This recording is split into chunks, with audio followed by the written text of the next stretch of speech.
Nadiraa was the kind of woman who made her turn wherever she went. Men followed her with their eyes.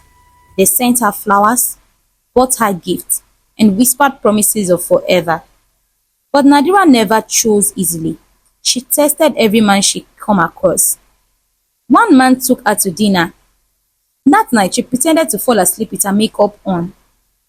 In the morning, he laughed and said, "You don't need all that paint on your face. I want to see the real you." Nadiraa smiled politely, but inside she was done with him. She never called him again. Another invited her to the water in the beach. She shook her head, saying she didn't like water. He teased her and tried to pull her in anyway. That was the last time she answered his message. And then they were the ones who begged to see her natural face. The moment they asked, she closed her heart to them. For Nadiraa, there was one rule. No one could even see her without makeup. People thought she was just proud, maybe a little vain. But to Nadiraa, her makeup was not just a beauty.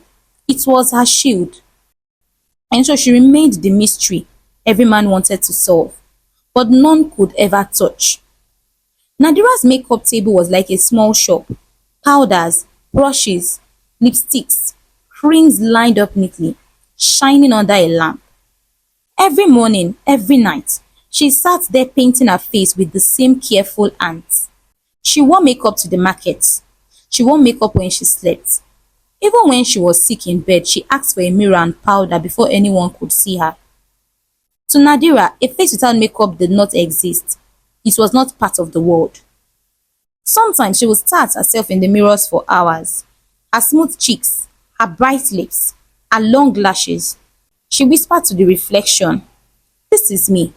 This is who they love. If I lose this, I lose everything." Her friends joke about it. One day, Nadiraa would be buried with her makeup still on. She only laughed and said nothing. But deep inside, the thought of anyone seeing her face filled her with fear. Her beauty was her power, her mask, her life. Among all the men, one was different. His name was Omar. He was older than most, calm and gentle. He did not brush her with gifts or silly promises. Instead, he listened when she spoke. He asked about her dreams, not just her beauty. When he sent her letters, they were full of kind words. When they worked together, he never tried to touch her face. He never begged to see her without makeup. He simply held her hand and talked about life, about tomorrow, about building a home. This made Nadiraa feel safe. With Omar, she was not afraid. She thought, at last, someone who will not question me, someone who loves me as I am. And slowly she began to love him back. Days turned into months. Nadiraa and Omar was always seen together. They ate at quiet places, walked in gardens, shared long talks under the night sky. Omar never worried her. He never asked her more than she could give. And Nadiraa loved that about him. For Nadiraa, this was enough. She believed she had finally found the one man who would never leave her. So when Omar asked her to marry him, she did not hesitate. She said yes. Their wedding day came with laughter and music. The hall was filled with lights. Nadiraa looked like a goddess. People whispered to each other, how can she look so perfect? Omar stood tall, smiling with pride. He took her hand as if she was the most precious gift on earth. The vows were said, the rings exchanged, and the crowd clapped with joy. Laughter, dancing and cheers filled the air. By evening, when the guests were gone, the music faded and the lights grew dim. Nadiraa and Omar entered their room together. Husband and wife at last. Now it was Nadiraa and Omar in their new room with soft lights and burning candles. Omar was filled with joy. He laughed as he lifted her in his arms, carrying her across the room. Nadiraa smiled but pulled her face slightly away wherever it leaned in too close. She had done this all her life. No one could touch her face. But Omar did not notice. He only laughed louder, saying, "Tonight is ours. I have waited so long and nothing else matters." Then it happened. His foot slipped on the long carpet. He lost his balance. In an instant, Omar fell, his head striking the edge of the wooden bed. The sound was heavy. He dropped to the floor and zoned out. His eyes closed. Nadiraa froze for a moment. She could not breathe. Then the fear broke her. She dropped to her knees beside him, shaking. Her tears piled down before she could stop them. They rolled across her cheeks, carrying tiny streaks of powder with them. Nadiraa pressed her hands against his wound, crying loudly, "Omar, wake up! Please don't leave me, not tonight!" The room was quiet except for Nadiraa's cries. Her hands shook as she pressed them against Omar's head. Her tears fell faster, sliding down her cheeks, leaving dark, uneven lines where her powder began to wash away. She did not notice. For the first time in many years, she forgot about her face. All she saw was Omar lying still on the floor. "Please, God, not tonight," she whispered. "Don't take him from me. I can't be alone again. I can't." Then Omar groaned. His fingers moved slowly. His eyes opened. Nadiraa gasped with relief and leaned closer. But Omar's face suddenly changed. His weak eyes widened. His mouth trembled. "Nadiraa," he whispered, voice broken. What happened to..." Nadiraa froze. Her heart stopped. She touched her cheek and felt it. Not smooth, not soft, but dry skin, lines, wrinkles. The powder was breaking. Her mask was gone. Omar stared, shocked, his chest rising and falling as he tried to make sense of the face before him. You are not?" he stammered. How old are you?" Nadiraa covered her face with both hands and sobbed harder. Omar pushed himself up slowly. He could barely stand, but his eyes stayed fixed on her face. The young bride he had carried just moments ago was gone. Before him was an old woman, skin wrinkled, lips trembling, hair thin and grey where the powder had cracked away. Omar's breath grew faster and shallow. He pressed his back against the wall as if trying to escape. His eyes darted to the door. No, no, no, no. "This is not you," he whispered. "This can't be you." He tried to move toward the door, his body shaking, but his leg tumbled from the floor. Still, his fear pushed him. He reached for the handle. Her voice broke heavy with tears. "Please, Omar, don't go. Don't leave me. I can't explain. I can't explain." But Omar's face showed nothing but horror. The woman he thought was young, beautiful, untouched by time, now looked older than his own mother. How?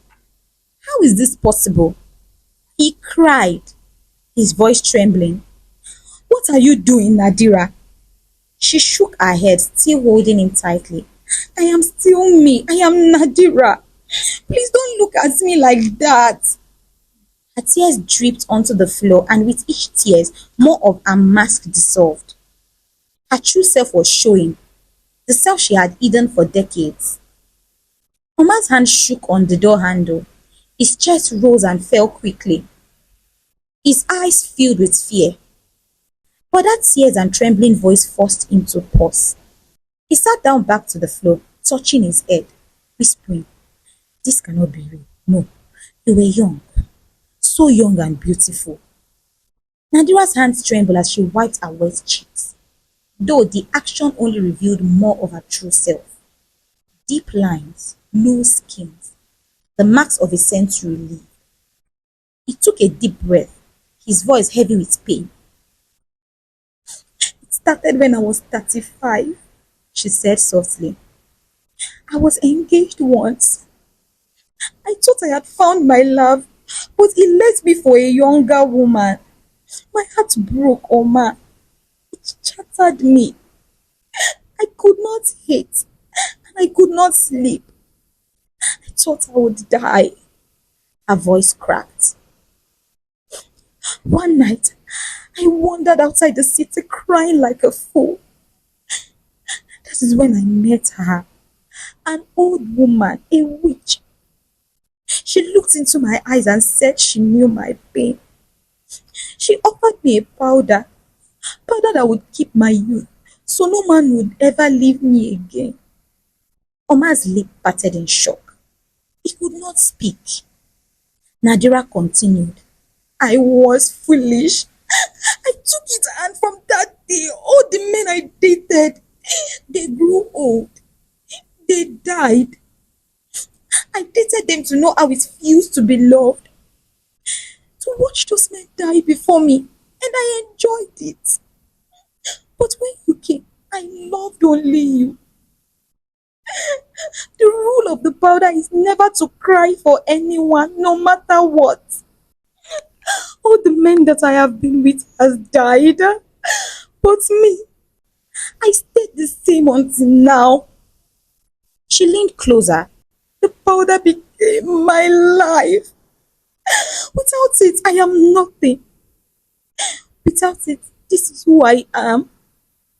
Omar stared at her in disbelief. His voice shook. You are not 25. You are.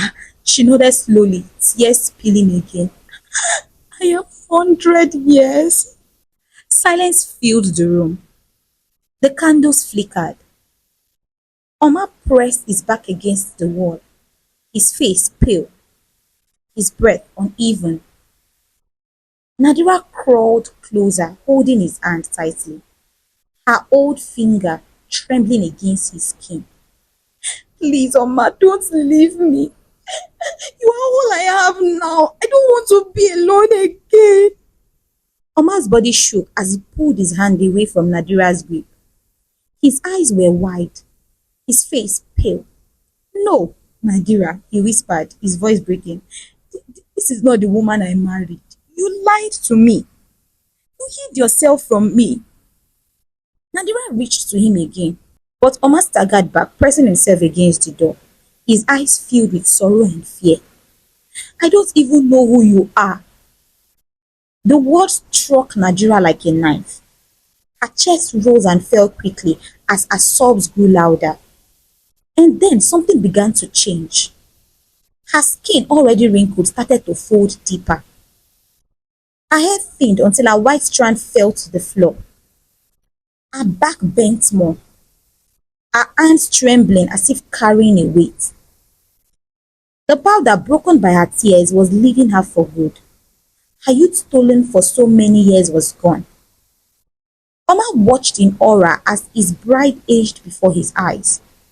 She aged more and more, 100, 200, 300.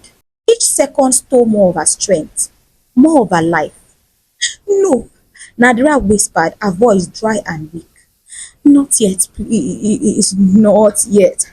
She stretched her hand towards Omar.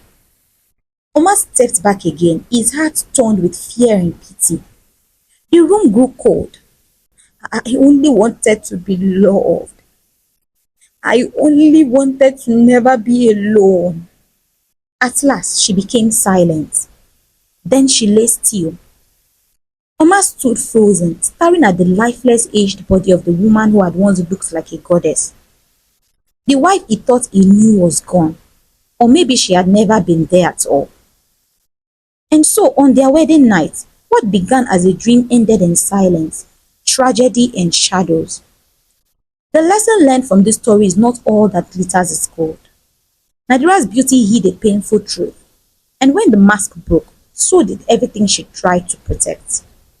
Don't forget to subscribe, like, and comment down below what you think Nadiraa deserves. Thanks for watching, and bye.